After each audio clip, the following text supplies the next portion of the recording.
Adam Gorney here with Jason Suchomel of Orange Bloods on a big day for the Longhorns getting 5-star receiver Ryan Wingo. Jason, your level of surprise is what here? Depends on when you would have asked me, Adam. It's like Texas surged during the summer, then Texas really surged early in the fall. Then Missouri, we all thought Missouri for the last 2 weeks, right? As recently, seriously, last night, Tuesday night, 10:30 at night, I'm told from a Texas source, zero confidence.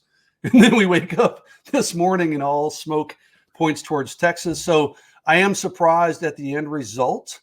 But the last 24 hours have been a real whirlwind where, we kind of saw some signs. But if you look at the big picture, yeah, pretty big surprise. Yeah, it's pretty incredible. And it continues to just not surprise me really at all. We cover these guys pretty much every day. We talk to a lot of them and people close to them every day.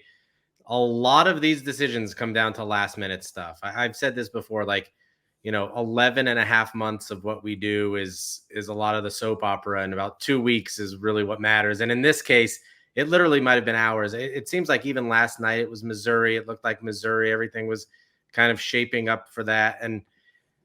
But Texas has been involved here for the longest time and never gave up. A lot of credit to them.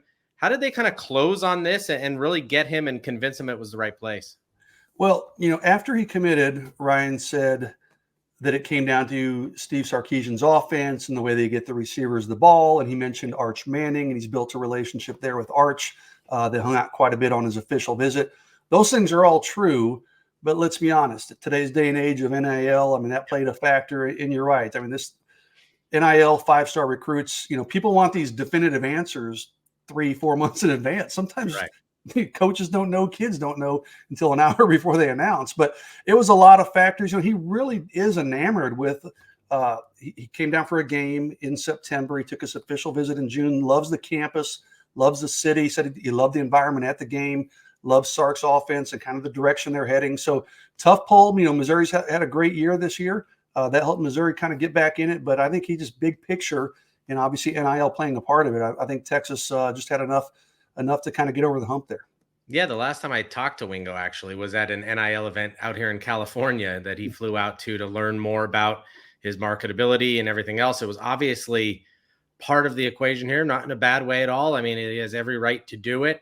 If he went to Missouri, he would have been able to make NIL, I believe, right away. And right. I think that would have been part of the draw.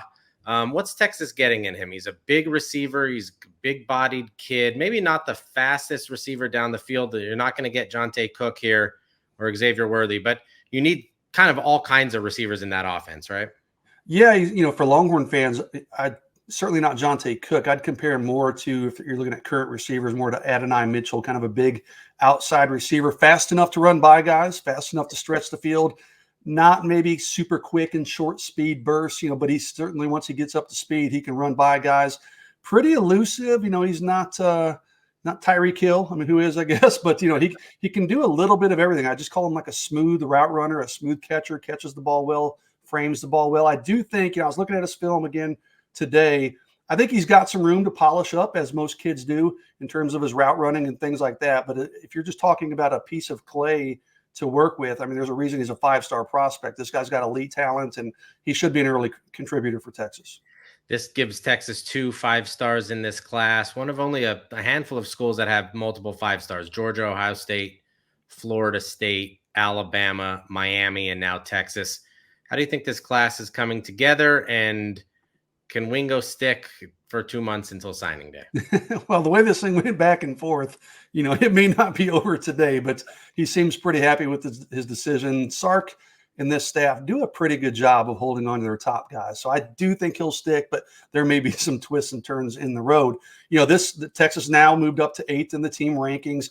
It's funny. I did a chat earlier this week on Orange Bloods, and people are saying, what's going on with Texas's recruiting? Why is it sluggish? Why is Texas not getting the push everybody expected? Yeah. Well, suddenly they land another 5-star guy. They're still in on some pretty elite talent, including a guy like Kobe Black.